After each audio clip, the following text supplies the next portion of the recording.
أنا بلو يا لميتي يا أنا بلو يا قموتي يا أنا بلو يا هذا الفاتي أنا بلو يا هذا الباتي أنا بلو आजी माल तातन इंदा डबेरा बिलो तनी जा अना बिलो अबशिर अबशिर بسم الله الرحمن الرحيم الحمد لله الصلاة والسلام على رسول الله صلى الله عليه وسلم السلام عليكم ورحمة الله وبركاته الشماعة عركفوني جرتو بقى جراتني كن قوما ميديا دافور ماتين تين مان قوشو قبدني ماتي تاتني سبسكرايب لايك شير قوشو دان كومنتي برديسا egaa guyyaa addaa wantan qabadde viidiyoo isinii qabadde dhufe kana keessatti viidiyoo kana keessatti wantan isiniif himuu barbaade duula torban tokko geggeessine keessatti waan ajaa'ibaatti dhugaa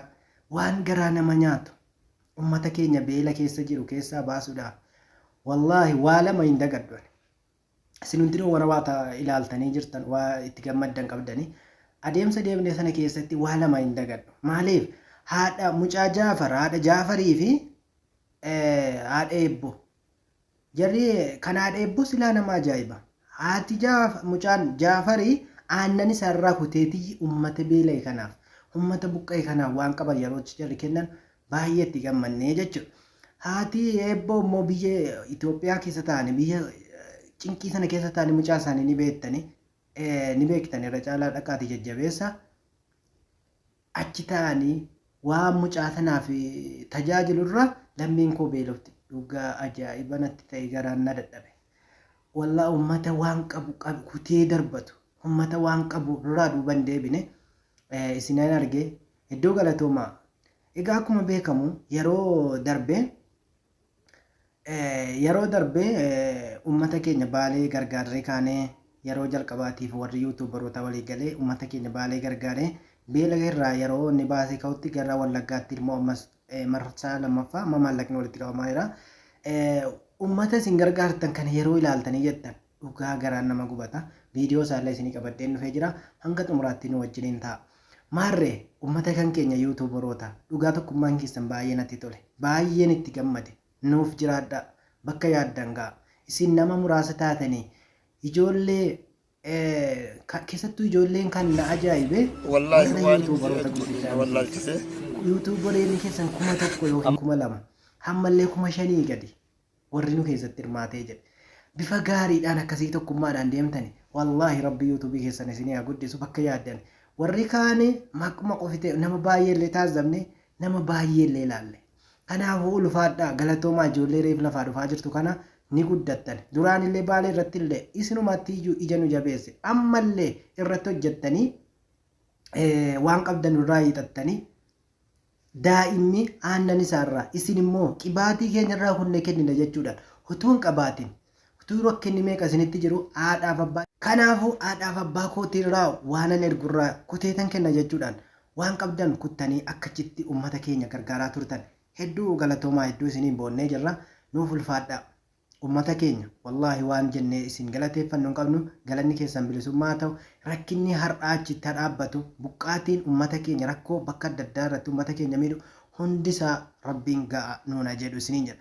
Hedduu wantan viidiyoo kana waraabeef seenaa hin dagatamne seenaa gaafa masgiida ijaaruu gara Gujii gaafa ustaad Raayyaan nashiida utuun ni haadha masgiida ijaaruudhaaf haadha sa'a geessu karaa harkaa dhalee ilmoo wajjiniin sa'a geessu na yaadachiise. Maaliif namni keenya yeroo waa gargaarsatti kee duuban deebi'u dhabeenyuma takkas godhe.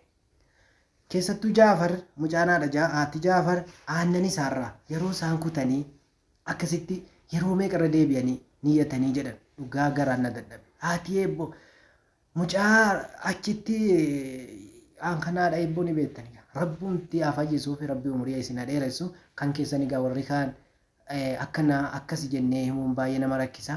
Mee Haydariin jedhanii Ustaad Qamar jedhanii Ahmad Bosona Baalee jedhanii dhaqanii ilaalanii turan. Maali dhaqanii ilaalanii turan ummata keenya Baalee.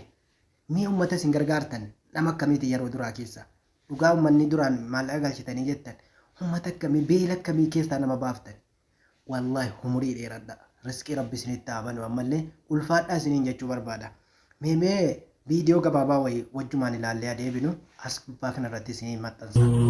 أنا بلو يا دميتي يا أنا بلو يا قموتي يا أنا بلو يا هذا الفاتي أنا بلو يا هذا الباتي أنا بلو كرشة Aji mal taatan. Inda dabela. Mbelu tani. Ya أنا هابيلو أبشر أبشر امشي أبشر ربي مجرى. جارسا قومني تاوي دويدي جابي ديرنسا غچابي نيكمي دويداندا بنتابورا كزنودا أبيو مال تاتن مال تسي مدتي مال الرجرتن. بيلا بيلا رجلا بلو يا باخيا أنا بلو يا أمي جارسا قومني تاوي دويدي جابي ديرنسا غچابي نيكمي دويداندا نوكودني ونبانو متيغان وانكمنو دربني ونبانو متيغان أنا بلو يا من قدوتي أنا بلو يا المخوتي أنا بلو جير دنيا دا هنگو تمتو رواتو خناتو قمدي وانكب درام خدبي فناتو قالتو ما وري في قالفتن وانكب دون درماتو إرهي سابدو خنان rakkoon teenya midhaan nurraa baate humnaan qabnu boqqollaan hin jiru horiin hin jiru kan beelofnee kokkee keenya kunoo barbaada dinnichaa raamataa fudhataa boorri humna qabu. Akka kana rakkannee midhaan akka nurraa baate bodoqqeen hin baate boqqollaan hin baate waan birin caamni nu fixe caamaa jedhee nurraa baate haga badee jedhan bara nuroo baara malee mamaraa dhabnee akkanumaan taa'aarra. Maasaan hin bade boqqollaan hin bade maatiin nu harka dhumate maatiin kennaa akka mashaan affeeramte nu harka dhumate waan haati finna akka taatu wallaallee mooliin rakkannee cinqamnee jirra cinqee kana rabbi nu fide kana rabbiin ammoo raammata ofiitiin nu haa godhu amma raammata ofiitiin nu dhaqqabee jira maatiin nu harka dhumataara rabbi isin haa argisiisu rabbi isin haa mul'isu abbaan maatiin abbaan finna haati finna waan taatu dhabnee rakkannee kagaate ofii waa hin dhabnee kabeelofte waan nyaachuuf hin dhabnee kadhiyame waan yaalannu hin dhabnee rakkoo akkanaa rabbiin illee hin beekaa lafti illee hin beekaa roobni caane caamaan nu qabee waan nyaannu hin dhabne waan nyaachuuf hin dhabne waan uwwifannu hin dhabne kan dhibame waan yaalannu hin dhabne ka rakkate waan rakkanna baasu dhabne ka baratu waan bartuu hin dhabsiifne waan barsiifannu hin dhabne kafuun deebi ijoolleen qeerroon baratte barata baate biyyaa baate ijoollee hin uumanne hin deenne hin rakkate biyyaa beelaa jettee nu harkaa baatee biyya biraa jirti. biyya biratti akka isin jirtu nun beenu ka beeku rabbi beelaaf addaan nu fe'e hin deenne finna kenna beelaaf waan kennu dhabne waan uwwisu dhabne waan barsiifnu dhabne waan dhibame waan jedhu dhabne biyyaa baane biyyaa fi haadha finna adda nu fe'e hiyyuun dhabatu addaan nu fe'e hin deenne finna kenna hin dhabne hojjannee nyaanna itti biyyaa nu baate bakka isin jirtu dhibamtee isaatu ka duuteef nu argaa hin jiru. Finni kennu argaa jiru finna kenna argaa jiru rakkinna rakkoo akkana irra keessa jirra waan jiru rabbi isin taa argisiisu rabbii warri rabbi isin orit rabbii gadit rabbi isin argisiisu hidhuma taara dhumata kenna rabbi isin argisiisu rabbiin isin taa argisiisu kana jennee itti buuna hin deenne finna kenna hin dhabne waan nyaachuuf hin dhabne bakka isin jirtu argaa jirru bakka isin jirtu argaa jirtu dhibamtee itaatu wanti sun jette tun beenu nu beekaa nu lamee haadhaaf abbaaf haadhaaf finna adda nu fooye dhabaa adda nu fooye hiyyuu adda nu fooye beelan nu fooye adda nu balleessa. ilmaansi dhangala'aan himboina jetti qaccee fooxaa fuularra babaaftee. Wama nyaannuudhaan. Egaa kana qofa miti uummanni keenya kun uummata gara Baalee keessatti kan isin ilaalaa turtan uummata gara Baalee keessatti beelaan miidhamaa ture. Egaa amma immoo mee gara Harar dhannee uummata akkamiitu beela'e? Uummata akkamitti beela'ee jira? Beelli gara sanaa akkami? Hongeen waggaa dheeraa irra ture jedhe uummanni akkamiiti? Dhugaa isin carra qabeessa uummata kanaaf akkasitti waan qabdan irraa arjoomtanii sadaqatattanii sadaqaan sadaqaa caalu kan kanaa olii jiran natti hin fakkaatu. Beela baaftanii jettan umriin isin dheeratu warra yuutuubaroota hedduu isin galateeffadha. Bakka rakkootti nu qaqqabdan. uummanni wallaggaa silaa viidiyoon argamne garuu kan argeeti kan baaleeti kan nuti argine mee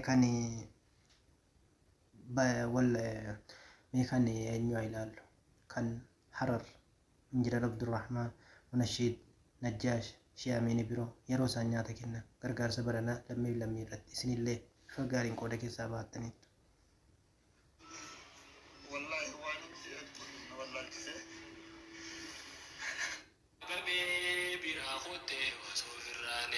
gas goote waan gootu rakkaate sila akkasii biddeena san taate daadamuu hawwiite.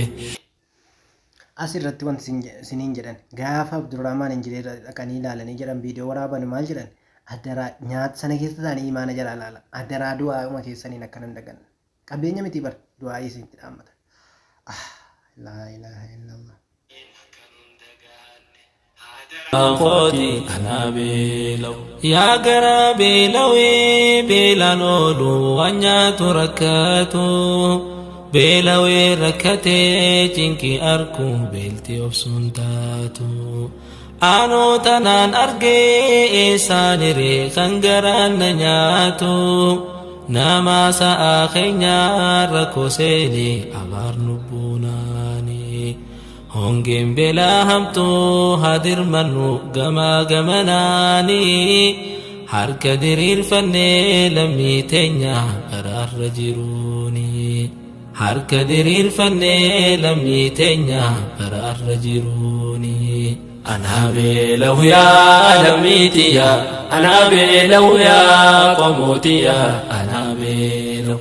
أنا بيله يا هذا الفاتي أنا بيله يا هذا الماتي أنا بيله يا جرو دنيا هو متشيخه نما فقد انتيني خان الرقباتا برودبا وصوف الرانين warra gargaarummaa malee takka gargaaramuun beekne santu har'a qabamee biraa kuttee osoo firraaneene wanni isaan nuun ja'an itti meenaan gaafa bira deene hadaraa du'aa uumatee saniin akka nun dagaanne hadaraa du'aa uumatee saniin akka nun dagaanne. أنا بيلو يا أباخي أنا بيلو يا أميتي أنا بيلو يا من قدوتي أنا بيلو يا المنقوتي أنا بيلو يا دسي قلبي دا وخنة رحمتك أباتو وانكم رحمة ربي سر رحمتك إكاتو لمي في عادة خينا جالتو والرب جالتو والرب سيف خني ربي فخني أكنا في ملكويتو مادة خيريتنا هركلاتي قدر رافوداتشو جيرو قملتشو أستاني أخيرا جرتشو جيرو قملتشو أستاني ملمين جرتشو أنا بيلو يا لميتي أنا بيلو يا قموتي أنا بيلو يا هذا الفاتي أنا بيلو يا هذا الماتي أنا بيلو قرشا في الرسي أرنمني قمان درماتي ويا فول ربي دابتو jaarsa gogni dhawee duydi cabee dirrisaa gacha